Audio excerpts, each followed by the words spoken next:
Voluntary blood donation is a selfless activity.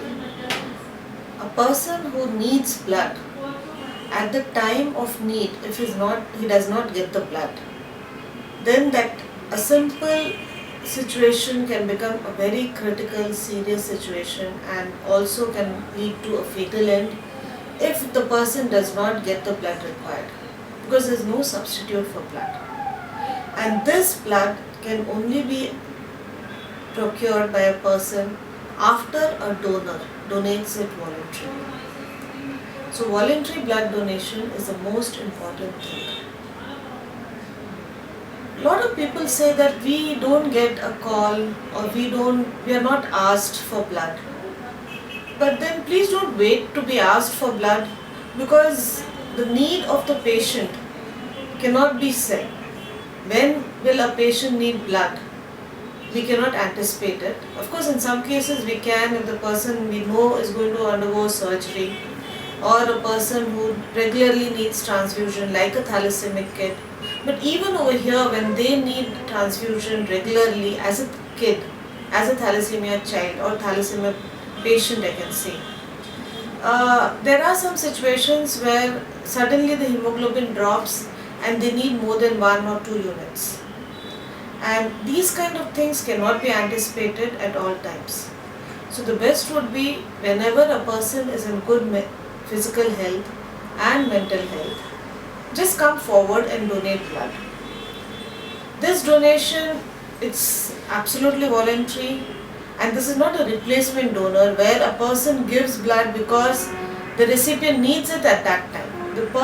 This donor gives blood when he or she is able to give blood. It's a small act taking about 45 minutes of your time. All you have to do is go to a blood bank and donate it whenever feasible. Of course, you have to take that time out. You may be busy on one day, you may be busy on the second day, but please be busy the third or the fourth day so that you can donate blood at your own convenience. It doesn't have to be a requirement which you are asked for.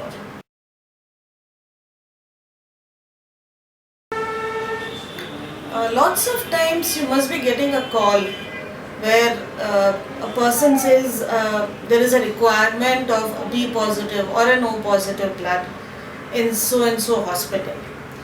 The near and dear ones of that person who is sending an SMS is undergoing a surgery. Example, a bypass, which is the most common, or a knee replacement, where 3 or 4 donors are required at a time. People believe that the blood donated by these donors are directly transfused. That is not necessarily the case. There is a whole lot of tests which the blood undergoes before it reaches the recipient. So after a donor donates blood, if the recipient requires a packed cell, which is a component of the blood, it's not a whole blood, then the blood bag which is collected, it goes through a process of separation into different components. They also go through various tests like blood grouping and typing is the most simple, and then it goes to various screening tests, which is for HIV, HBsAg, HCV, malaria, filaria, VDRL. Like all these tests are done before the recipient receives the blood. So this whole process requires at least 5 to 6 hours. And a lot of times when a person requires blood, this 5 to 6 hours is too critical a time for the patient to wait to get this blood. So what happens generally is, the person is asked for donors and the blood bank takes the blood which is already available with them and replaces the blood which the donor donates for the next person who will need it. So like in the old movies where they show that one person is donating and the other person is getting the transfusion, is not true at all. I don't think it ever was true, but even if it was true some decades or maybe I would say a century ago anyway it wasn't there, decades ago, it is no more true. So the blood which is collected undergoes a process of separation, testing, and then only it reaches the recipient. So that time in between of 6 to 8 hours is very critical, definitely for a patient. So please don't wait or think that only if a patient requires blood at that moment I will go. For all you know, you may not be able to go also at that time, and that it may be too late then for the patient. So why wait to get a call? Or if you get a call, be assured or be sure that you are giving the blood, some patient is going to be helped. It needn't be the same person whose SMS you got.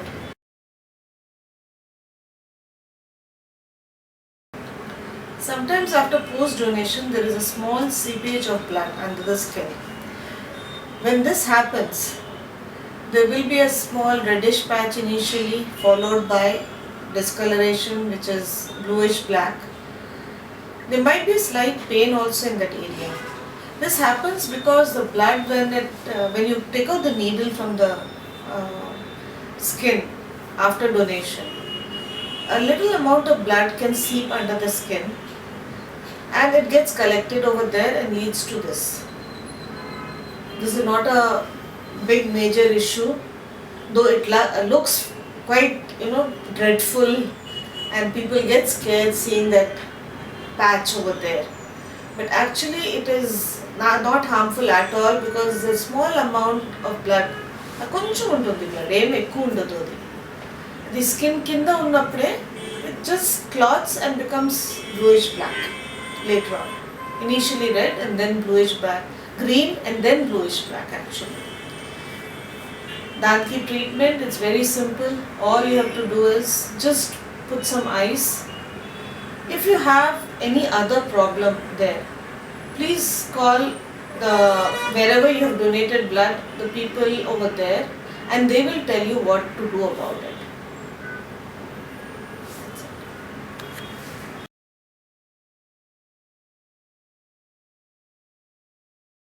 Voluntary blood donation is being taken up in a huge way by a lot of corporates, institutes,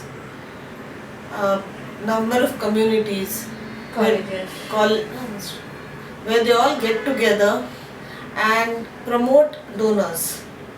They spread the word saying that we are going to have a camp, we are going to support such and such cause, and they motivate people, which is a very, very good thing. This actually inculcates a habit of blood donation in people. I would encourage these donors to donate blood at such times, and also if they don't have a camp or if they don't come across a camp, to walk into a blood bank and donate at their own time. For a camp, it's a very simple thing to organize. All you need is a open space, good ventilated room with good lighting, and of course enough space to accommodate about 30-40 people at a time. The blood bank generally gets all the paraphernalia, which is the blood donation couches or the bags or whatever required by them, and the organizers have to just get some 5 to 6 tables and about 20, 25 or 30 chairs depending upon the number of donors. 50 donor camp would be a good number to start with. That way we can have, collect a sufficient amount of blood which is required. This 50 donors can easily donate blood within 3 to 4 hours. That is the time. Each donor requires about, complete as from stepping in to the camp area to stepping out. It would be about 35 to 45 minutes. When a donor comes, The donor is asked whether he or she is in good health, whether they had a good sleep, whether they've eaten, which is a basic requirement before they donate blood. A small medical checkup is done, in which their hemoglobin is compulsorily detected to know that they are able to donate blood and withstand the loss of hemoglobin which occurs after a blood donation. Blood pressure of course is done, and then the donor fills a big questionnaire which is mandatory, where a number of questions are asked, like whether the donor has had some surgery or has had a transfusion at any time, or any infection, any cold, cough in the last 24 hours. Actually, we prefer the donor not to donate blood and donate it when the person is absolutely fit.